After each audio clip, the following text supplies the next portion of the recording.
tinch va osuda yurtda yashash, milliy va diniy bayramlarni umumxalq bayrami sifatida nishonlash, emin-erkin ibodatlarni amalga oshirish, shu yurtda yashayotgan, uning kelajagi va ravnaqi yo'lida fidoyilik bilan mehnat qilayotgan har qanday insonning qalbida shukronalik tuyg'ularini uyg'otish tabiiy.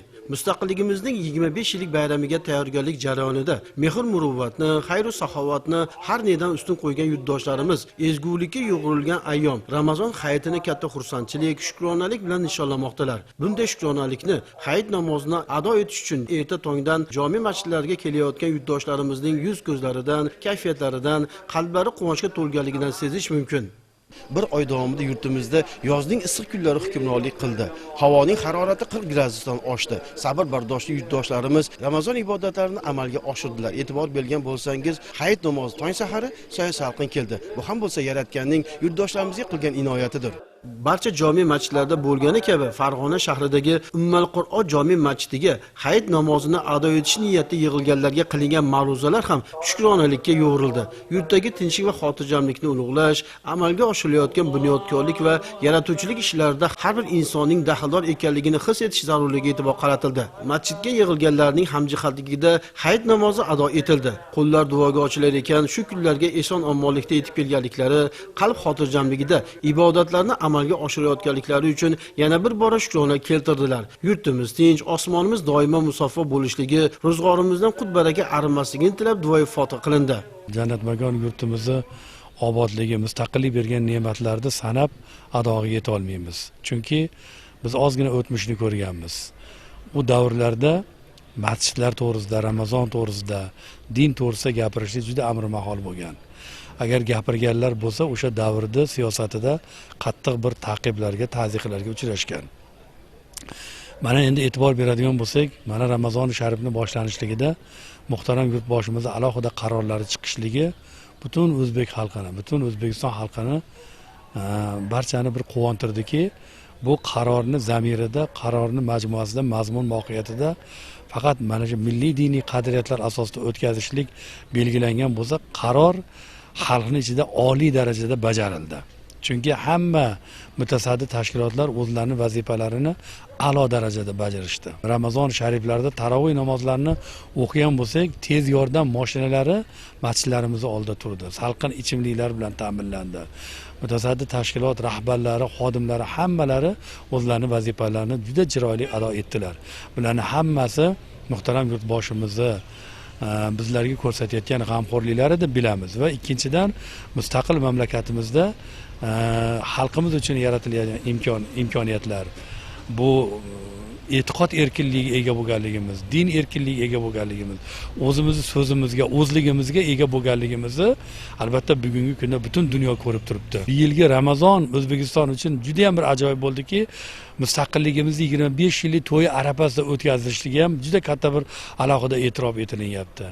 Va shu bilan birgalikda demak, bizlar mana shu bugungi kunimizdagi yaratilayotgan imkoniyatlardan foydalanib borar ekanmiz. Buni avaylab asrashlik ham har bir ne'matning ustida bitta mashaqqat borligini eslab his qilib yashashligimiz kerak. Bu tinchlik ne'matini atrof mamlakatlarga taqqos qilganimizda avaylab asrashlikka mas'ul ekanligimizni bugungi kunda mana sezib turibmiz. Bugungi kunda mana kam ta'minlangan oilalar holidan mehr muruvvat uylariga, saxovat uylariga mehr muruvvat yordamlari ko'rsatildi. Mahallalarda kam ta'minlangan oilalarni bag'riga kirib bordik. Hamma xursand. Hukumatimiz tarafidan berilayotgan yordamlar, g'amxo'rliklar, bularni hammasini gapirib ado qilib bo'lmaydi. Chunki sanab adog'imizga yetolmayapsizki, har bir kunimiz xursandchilik. Iloyo mana shu xursandchiliklar davomli bo'lsin. Mana shu fursatdan foydalanib barcha yurtdoshlarimizni muborak Ramazon bayrami bilan tabriklaymiz. Hammalariga, xonadonlarga tinchlik, omonlik, o'zlariga sihat, salomatlik, olib borayotgan ishlariga ulkan zafarlar tilaymiz. Ko'p yillarga mana shunday kunlarni birgalikda o'tkazishlikda Alloh taolo hammamizga nasib qilsin. Bayram kuni kim bilan suhbatda bo'lmang, yurtdagi tinchlik va xotirjamlik ulug' ne'mat ekanligi va uning qadriga yetish, e'zozlash, shu vatanda yashayotganlarning insoniy burchi ekanligini to'lqinlanib gapirib o'tdilar. Bugungi shodiyona kun hammasi tinchlikka borib taqaladi. Tinchlikda mana Xudoga shukr ibodatlarimizni amalga oshirdik. Albatta yurtboshimizni mana shunchalik bizni el yurtimizni tinchligini saqlab, el yurtimizni xonadonlari farovonligini o'ylab qilayotgan ishlariga fayz barakot bersin. Xalqimiz bundan ham farovon bo'lsin. Barchalarimizga hayit muborak bo'lsin hamma. Bu yilgi Ramazon oyi va Ramazon hayiti har qachongidan ko'ra fayzli, yurtimizda fayzli, futuhatli bo'lib o'tdi, barakali bo'ldi. Mana bugun erta tongda masjidlarimiz yosh va qarilar bilan to'lib toshdi, ma'ruzalar qilindi, duolar qilindi. Bu ham bo'lsa tinchlik, yurtimizda hukm surayotgan bu osoyishtalikni sharofatidan deb o'ylayman.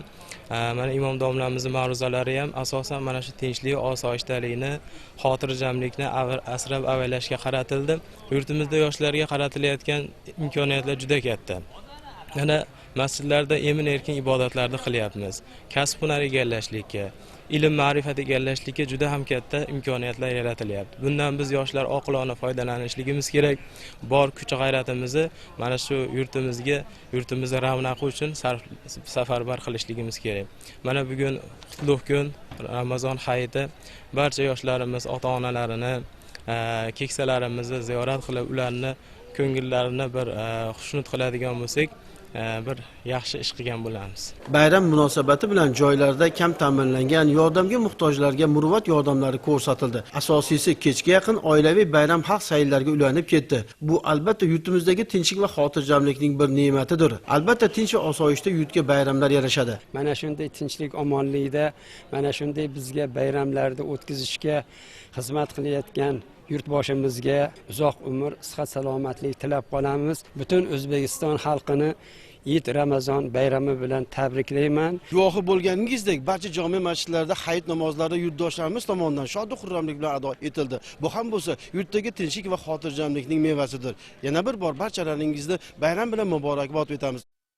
Muborak Ramazon hayitining xalqimiz ma'naviy hayotida milliy diniy qadriyatlarimizni saqlash va ulug'lash, fuqarolarning hamjihatlik va mehr oqibatini mustahkamlash, ularning ruhiy va ma'naviy olamini yanada yuksaltirishda o'rni beqiyosdir.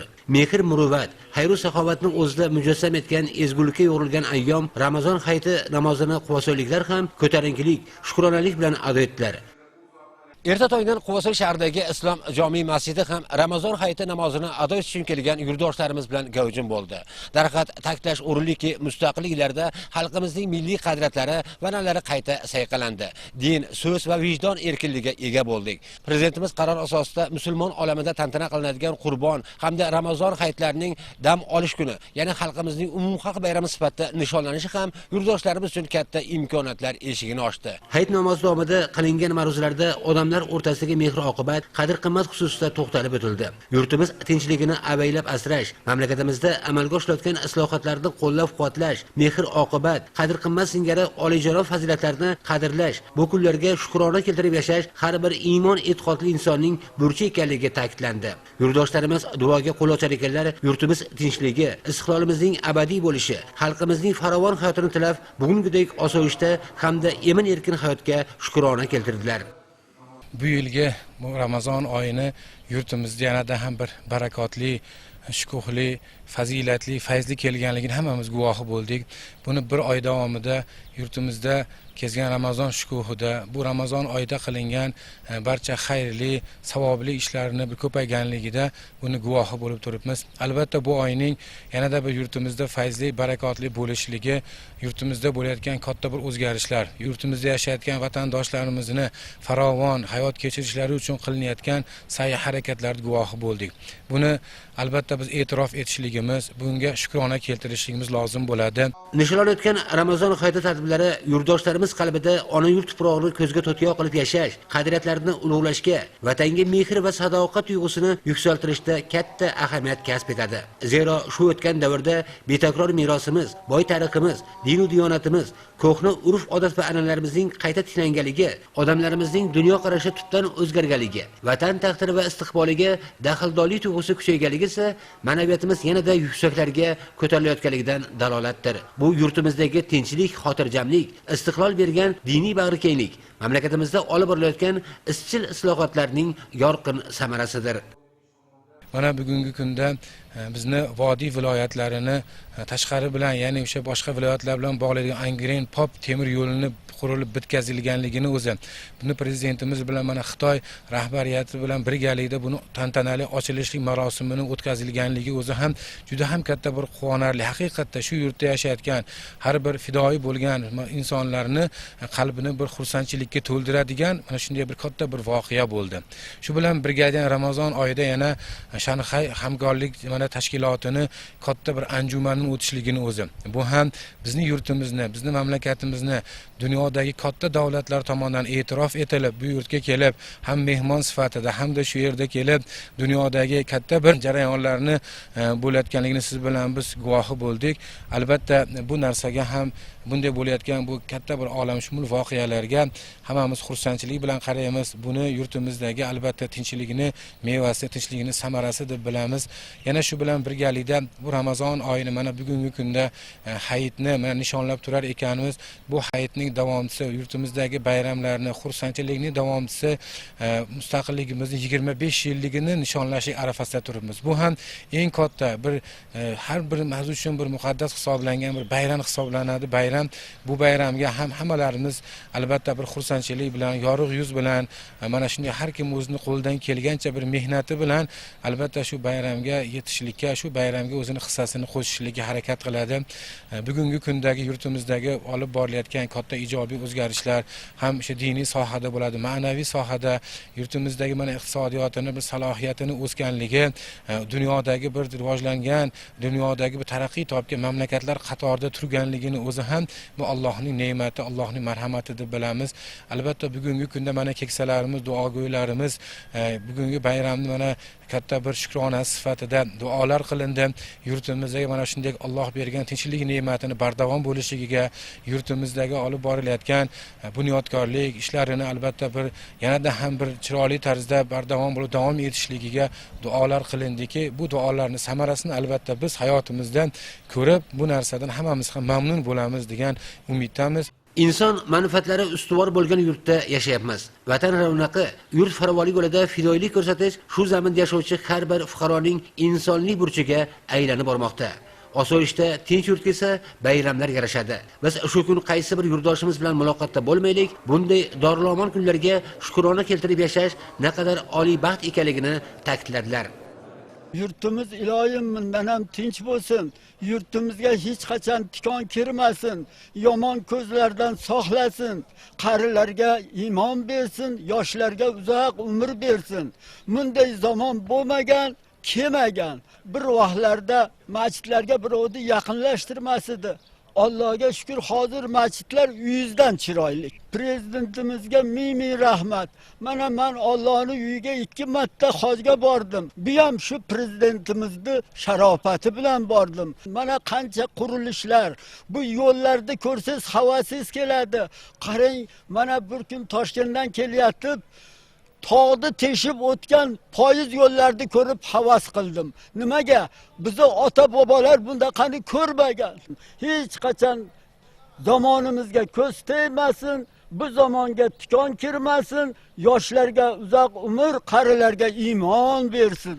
Darhaqiqat istiqlol yillarida yurtdoshlarimiz ko'nglida umid chiroqlari yondi. Bir tanu bir jon bo'lib yurtni obod qilish, erkin va farovon hayot barpo etish, buyuk o'tmishga ega vatanimizning qaddi bastini tiklash qanday salohiyatga ega ekanligini namoyon etishga bo'lgan ishtiyoq yuksaldi. Binobarin insoniylikni oliyjanob fazilatlari shukuhi ufurib turgan shu kunlarda har bir yurtdoshimiz qalbida ezgu niyatlar jo'sh urmoqda. Yurtimizdagi tinchlik va osoyishtalik, beg'ubor osmonimizning musaffoligi esa hayit namozlarida bildirilgan ezgu tilaklar, beg'ubor orzularning amalga oshishiga, qilingan duolarning ijobat bo'lishiga kafolat bo'lib xizmat qiladi. Biz uchun aziz bo'lmish milliy qadriyatlarimiz sayqalanib boraveradi. Hayit namozida qilingan duolarda yurtimizga tinchlik, omonlik, osmonimiz musaffo bo'lishini, xonadonlarimizda hamisha farovonlik muqarrar bo'lishini tilab duolar qilindi. Yana bir karra Ramazon hayitingiz muborak bo'lsin, aziz yurtdoshlar.